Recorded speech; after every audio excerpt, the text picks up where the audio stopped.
Hi, everyone. Let's talk about DevOps and organization culture. We've got 15 minutes, so let's go. I'm Tomek. I'm a software engineering manager at a Swedish company called Secure. We are in Poland. Full software engineering department and product management are in Łódź. I'm also a trainer, consultant, coach at Sagas. You can find me at Twitter handle, Tomek at work. Pretty simple to remember. OK, let's go. Short movie. So obviously, to win a race, you need to have a fast car, reliable car, and great driver. But there is always an engineering team and services team behind that, right? If they work separately, the engineering team will try to create the fastest cars possible. Whereas the services team, what they will try to do is to take the car and be as fast as possible in terms of changing tires and refueling the car. So what they do, they optimize their solution locally, right? And if you recall what Edward Deming said, that local optimizations, they produce globally suboptimal solutions, right? So what would happen if those two teams had the very same goal, which is winning the race? Most probably, they will start communicating with each other better. Most probably, they will be the one team, because they have similar goal, the same goal. And most probably, they would realize that the race is won not only on track, but also in the pit stop, right? Does this apply, or the same reasoning, does the same reasoning apply to products which heavily rely on software? I believe that yes. Because it's not only the product you build is relevant and reliable, but also how fast you can deliver it to production, how fast you can pivot when learning something new about your customers, right? And this is what DevOps is all about, taking the technological advancement connected with automated infrastructure, automated deployment, automated testing, and take advantage of it, crushing the silos, right? And it has something to do with the organizational culture, which was mentioned by Kevin. And I would like to tell you what it's all about. If you look at the past decades, there were three main initiatives taken by the companies. It was trying to implementing total quality management, downsizing of a company, and re-engineering processes, all aimed at increasing effectiveness of a company. And the research says that the failure rate is as high as 75%.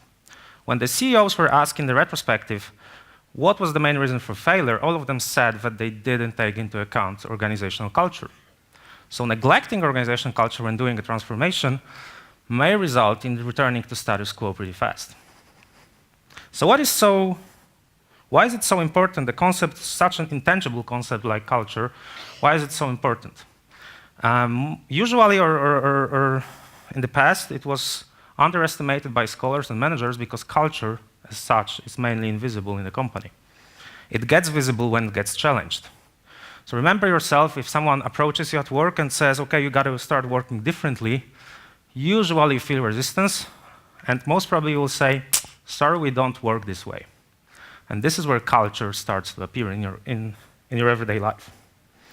So let's try to define it and measure it, maybe. So meet Hugh. He was a great coordinator and great organizer, and he believes that controlling employees and having stability is the source of effectiveness in his company. There's also Claire. She's a great team builder. She's a mentor, and she thinks that effectiveness comes from human development. There can be also, at the end, entrepreneur and visionary. She believes that taking risk, experimenting, is the way to have innovative output, which is the definition of success of a company. And there's Mark. He's a hard driver. And he thinks that competition, aggressive competition, gives profits, which is the definition of success of a company. And these four people, they represent four different cultures. One is hierarchy, one is clan culture, autocratic, and market. And parts of that kind of cultures, they have something similar. The upper ones represent flexibility. So at the end, would say, if we are elastic or if we are agile, we can adapt to ever-changing market. The lower ones, they praise stability. So what Hugh would say he would say violation to rules is a source of risk, which gives problem to our company. The left-hand side companies, they have internal focus. So what Claire would do, she would analyze the relationship inside the teams because they are a forecast of effectiveness of the company. On the other hand, there's external focus. Mark would say, are we number one on the market? Are we the company with highest profits, highest return on investment? You name it. And those kind of companies, or cultures, sorry, usually coexist in a company. And there's a natural friction between departments having different cultures, or maybe even teams, because some teams have external focus, some have internal, some are more focused on being flexible, some more on being stable. So how to measure that? There is a survey, not my survey, a survey invented by Cameron and McQueen, which asks 6 questions to employees. First one is, what is the dominant characteristic of your company? Is it like an extended family? Or maybe is it a dynamic and entrepreneurial place? Is it results-oriented place? Or maybe highly controlled and structured? And people are asked to distribute 100 points among those answers, for instance, like this, how they perceive the culture now, and how do they think that it should look in the future, which is the preferred column. Obviously, answer A stands for clan culture, B for autocratic, C market, and D hierarchy. Another dimension is organizational leadership. So is the person a mentor, an entrepreneur, a competitor, or a coordinator? The remaining dimensions are management of employees, organizational glue, strategic emphasis, and criteria of success. And when you average the scores for A, B, C, and D, you are able to plot a diagram depicting your culture. In this example, you can see that the culture is a mix of hierarchy and market culture, but the employees, so the preferred culture is that they would like to have it mostly autocratic with a pinch of clan and market culture. So let's talk about case study from our company. We interviewed all our employees in our Polish office. And a disclaimer, this tool is not about finding the truth, it's about understanding different perspectives. And not being orthodox about the tool is the key thing about using it wisely. A little small sentence about our company. The structure looks like this, but more or less like Google-like. So we have site reliability engineer team, which is responsible for stability of production environments, network connectivity and such, and software engineering team consisting of teams with QA engineers, sysadmins, and developers. So let's focus on the site reliability engineering team. People perceive the culture as mostly clan and autocratic, whereas the leader sees it differently. And as I said, it's not about finding the truth. But you can learn from this diagram is that innovation, which is typical for autocratic cultures, you shouldn't expect it to come from the ops team, right? The aim is to have everything stable. Let's go to software engineering team. The good thing is that people are satisfied with the culture they have. And this is how they define it, right? Almost no difference between red and 5 and blue curve. Scrum Masters, which are dedicated roles, Scrum Masters / Agile coaches, they more or less see it the same way. But there's a problem with managers. They see it way differently. And it's all about understanding different perspectives. We are a fintech company. We try to disrupt the payments market. And we believe that software engineers shouldn't be software engineers per se. They should be product developers being expert at software. The same applies to QA engineers and sysadmins. And the shift towards market culture is a way of exemplifying that. And how you should perform the change if people, obviously, they are satisfied with the culture they have and they understand it differently than the management, right? Who's responsible for giving direction? And of course, we're a company which should earn money, right? So let's move on. What culture supports DevOps? DevOps is, of course, associated with continuous delivery, which can be divided into design architecture, build and deploy, test verification, and information reporting. And I haven't seen a company with the very same setup of continuous delivery pipeline. There's lots of experimenting there. which is supported by autocratic culture, because autocratic culture is all about experimenting. And this is typical for complex domain defined by Kinefin, where you need to have this probe, sense, respond approach so that the solutions emerge and not like planned up front. Information reporting is all about curiosity about the customer, which is typical for market culture. So if we are dealing with a complex adaptive systems, I don't know, Jess Humble, Dave Snowden, they talk about it that it should be solved by small decentralized teams. Small decentralized teams need alignment. CEO of Netflix said that what they want is highly aligned teams, but loosely coupled, right? So those teams need to be empowered. And what does it mean that it needs to be empowered? Andrea Provalio says that the amount of power in an organization is constant. So by empowering team, leaders need to disempower themselves, right? So if you are a leader, are you able to disempower yourself in favor of a team? I'll leave this question unanswered. Autonomy, of course. To have those kind of teams, they need to have autonomy. That's pretty obvious, right? And what is the key thing about autonomy is that clan culture supports autonomy because it gives enough confidence for a team to make independent decisions, understand the consequences of that, and taking responsibility of that, right? So the final solution, or the culture profile we arrived at in our company, looks like this. A mix of clan, autocracy, and market culture. Clan culture stands for autonomy, as I mentioned. Autocratic culture stands for solving complex problems by experimenting. Market culture is curiosity about market, competition, customers, being able to emphasize with customers, and a bit of hierarchy for sensible process and organization. And the key thing about this plot is that you shouldn't copy it. You should understand the context of your company and define a direction because you are dealing with a complex system. So there are lots of unknowns. And as Dave Snowden says, culture change is an evolutionary process from the present and not a perfect future state design. If you focus too much on the perfect future state, you will miss all the things which will emerge during your journey, right? So that's why the direction is more important than the future state. So how to influence culture? First of all, when there is a change, there is survival anxiety connected with it, because people are just afraid of the feeling of helplessness. On the other hand, there is learning anxiety, because people are just afraid, will I be able to make it or not? And there's a strict relation between these two anxieties for a change to happen. It should be like this. So survival anxiety should be smaller than learning anxiety, because only then people start experimenting and start doing the change. And you can solve this inequality two ways. Unfortunately, what managers do, they play with survival anxiety.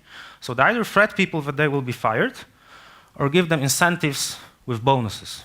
So they are playing with extrinsic motivators, which has been proved that they don't work as effectively as intrinsic motivators, which is the other side of the inequality, which is learning anxiety. How to decrease learning anxiety instead of increasing survival anxiety? Create safe-to-fail environment at work. I wouldn't like to talk a lot about this, but there's this Polchinski's second principle, which says that if you try something new, you should try it at a scale which is survivable.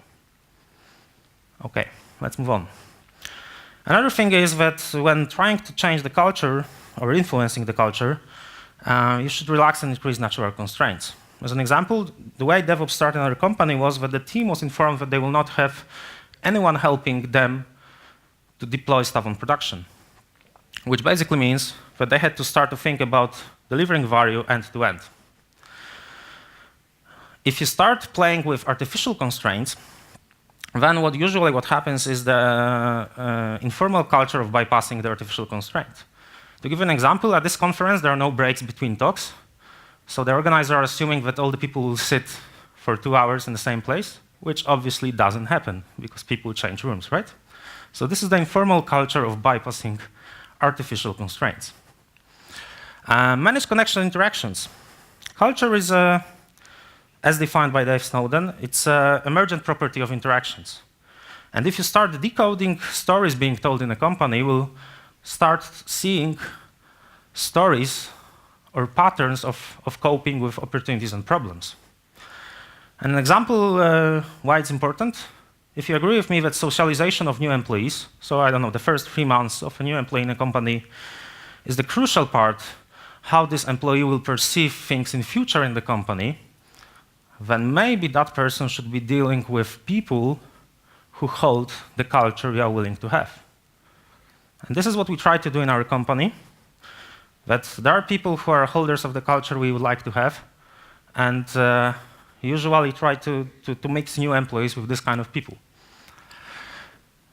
If we are a product company and we are a disruptive company, we pay attention to detecting weak signals on the market so that we can pivot fast. So why you shouldn't apply the same rule to detecting weak signals in our company in terms of culture? Example, we ask teams to start monitoring production. I mean, the teams which develop their own products. And they replied with 2 answers. One of them was like, OK, we can do it, but management needs to tell who that person will be. Other people said, OK, we'll do it. We volunteer as a team, but we'll decide internally who will do it.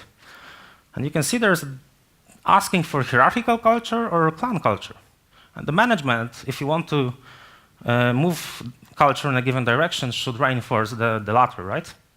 Another example, team had a spare capacity in a sprint. They wanted to fix bugs, and they asked, OK, we need a product owner to prioritize the bugs. The other team members said, no, guys, the important thing is that we should fix the bugs which have the biggest impact on the customer. So that person showed like signs of a culture, of a market culture, instead of hierarchical culture when there's someone else responsible for prioritization, right? And management has this power to support certain initiatives, or support it more than the others, and influencing culture change in a given direction.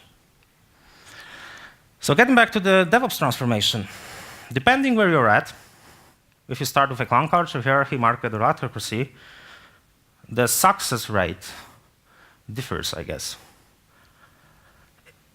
From my observation, from our company, and when advising other companies, the gravity pulls you towards autocracy because there is lots of experimenting need to happen with DevOps. And if you start from a market culture in a company or clan culture, then you need to change only one dimension, only.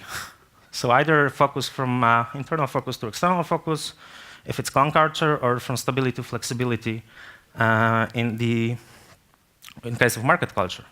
But if you start with a hierarchical culture, I would say that this is, the risks are high that you will fail. And sorry for saying that.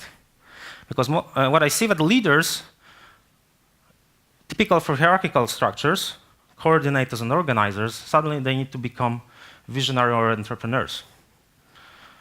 And it requires lots of self-awareness from leaders to internally go through that change before organization will follow after the leader, right? So key takeaways.